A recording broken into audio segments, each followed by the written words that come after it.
नमस्कार. या नोडच्या माध्यमातून पुन्हा आपण सर्वांचं स्वागत करतो.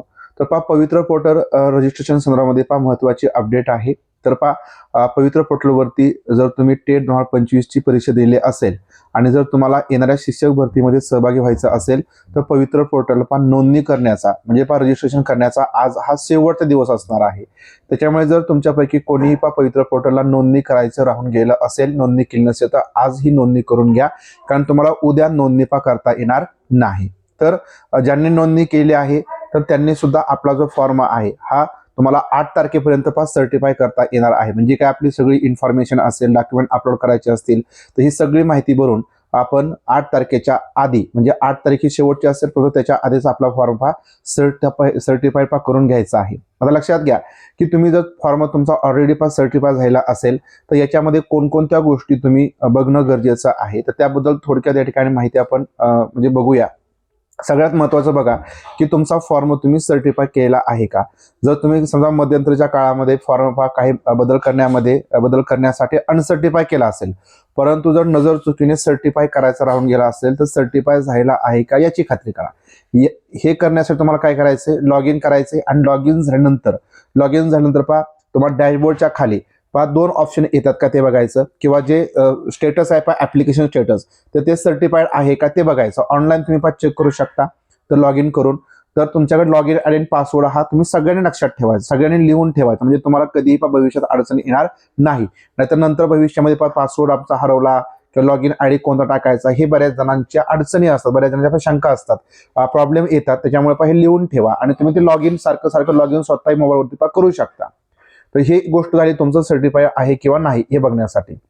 त्यानंतर तुमचा जो काय सर्टिफिकेट फॉर्म आहे त्याची पीडीएफ तुम्ही तुमच्या मोबाईलमध्ये डाउनलोड करून घ्या आणि त्याची प्रिंट एक काढून ठेवा. प्रिंट काढून ठेवल्यामुळे काय होतं की त्याच्यावर तुम्हाला बघता येईल. म्हणजे तुम्ही घरी जर प्रिंट काढून आणले असेल तर त्याच्यामध्ये कोणकोणत्या गोष्टी बघायच्या तर ते बघा. तुम्ही आत्ता एक तो फॉर्म काढा आणि त्याच्यामध्ये बघा तुम्ही तुमचे डीएड झाला असेल, तुमचं बीएड झालं असेल याची माहिती भरली का हे खात्री एकदा करा, खात्रीने बघा. कारण बऱ्याच वेळेस काय होतं, बरेच जण सर्टिफाय तर करतात परंतु डीएडची बीएडची माहिती भरायची विसरतात आणि मग त्याच्यामुळे तुम्हाला पसंतीक्रम येत नाहीत. ही झाली पहिली गोष्ट. त्यामुळे तुमचा फॉर्म काढा, प्रिंट काढा, पीडीएफ काढा आणि पीडीएफ वरती नेमकं आहे का सगळी माहिती आपली ती बरोबर आहे का ते बघा. नंतर तुमचं ग्रॅज्युएशनची माहिती, तुमचं पोस्ट ग्रॅज्युएशन असेल याची माहिती तुम्ही व्यवस्थित भरलेली आहे का याची एकदा खात्री करा. प्रिंट काढा, पीडीएफ तुमच्याकडे असेल तर त्याच्यामध्ये बघा.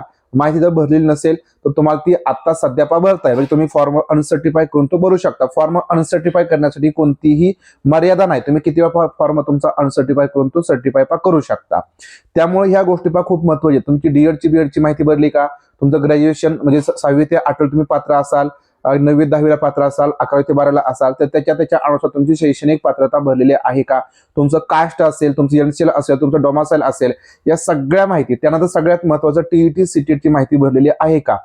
असंही होऊ शकतं की टीईटी सीटी तुम्ही पास असताना त्याचीच माहिती तुमची भरायची राहून गेलेली असेल तर मग जर ती माहिती तुम्ही भरली नाही तर 1ली ते 5वी, 6वी ते 8वीचे जागांचे पसंतीक्रम तुम्हाला येणार नाहीत आणि मग बऱ्याच जणांना तो प्रॉब्लेम जाणवतो. येतो कधी प्रॉब्लेम, ज्यावेळेस तुम्ही पसंतीक्रम जनरेट करता. पसंतीक्रम जनरेट होतात तुमच्या कोणत्या बेसवरती, तुम्ही सेल्फ सर्टिफिकेशन मध्ये जी काय माहिती भरली, तुमची शैक्षणिक पात्रता असेल, तुमची क्वालिफिकेशन, तुमचं प्रोफेशनल क्वालिफिकेशन डीएड बीएड असेल, टीईटी सीटीडी पास असाल तर त्याबद्दलची माहिती असेल तर त्याच बेसवरती तुमचे पसंतीक्रम हे जनरेट होत असतात. त्याच्यामुळं ही माहिती तुमची भरलेली आहे का, व्यवस्थित आहे का याची एकदा खात्री करा आणि नंतर मग निश्चिंत राहा. जर नसेल भरलेली, चुकून जर राहिलंच असेल तर मात्र तुम्ही परत एकदा फॉर्म अनसर्टिफाय करा आणि ती माहिती व्यवस्थित भरा, डॉक्युमेंट तुम्ही अपलोड करा आणि नंतर फॉर्म तुमचा सगळा भरून फॉर्म तुम्ही वेळेमध्ये सर्टिफाय करा. तर बघा ही खूप महत्वाची या ठिकाणी अपडेट आहे, महत्वाच्या ठिकाणी माहिती आहे. कारण बऱ्याच जणांच्या बाबतीमध्ये असं पाठीमागं 2022ला झालेलं होतं. बऱ्याच जणांचं डीएडचीच माहिती म्हणजे चुकून राहिली होती. चुकून राहिली म्हणण्यापेक्षा आपण दुर्लक्ष करतो, आपण जातो सायबर कॅफेमध्ये माहिती भरतो आणि येतो आणि आपल्याला असं वाटतं की चला त्याच्यावर आपण जास्त विश्वास ठेवतो की त्यांनी सगळी माहिती भरली असेल. परंतु बऱ्याच जणांना नंतर प्रॉब्लेम येतात की सर आमचे पसंतीक्रम जनरेट होत नाहीत, आम्ही तर सगळी माहिती भरली आणि मग त्यांचे फॉर्म भरल्यानंतर लक्षात येतं की यांनी डीएडचीच माहिती टाकली नाही किंवा एखाद्याने ग्रॅज्युएशनची माहिती टाकली नाही, त्यामुळे त्यांना 6वी ते 8वीचे पसंतीक्रमच येत नाहीत. त्यामुळे असं होऊ शकतं, या शक्यता असतात आणि अशा बऱ्याच जणांच्या चुका सुद्धा झालेल्या असणार आहेत. टीईटी सीटेटची माहिती भरली आहे का याची खात्री करा आणि या ठिकाणी आपला फॉर्म वेळेत सर्टिफाय करा. आणि सगळ्यात महत्त्वाचं, जर नोंदणी नसेल केली तर आज शेवटची तारीख आहे. आजच तुम्हाला नोंदणी करता येईल, नंतर तुम्हाला नोंदणी याच्यामध्ये करता येणार नाही. हा व्हिडिओ तुम्हाला आवडला असेल, माहितीपूर्ण वाटला असेल तर व्हिडिओ लाईक करा, शेअर करा. भेटूया अशाच प्रकारच्या नवीन माहितीपूर्ण व्हिडिओच्या माध्यमातून. तोपर्यंत सर्वांना धन्यवाद.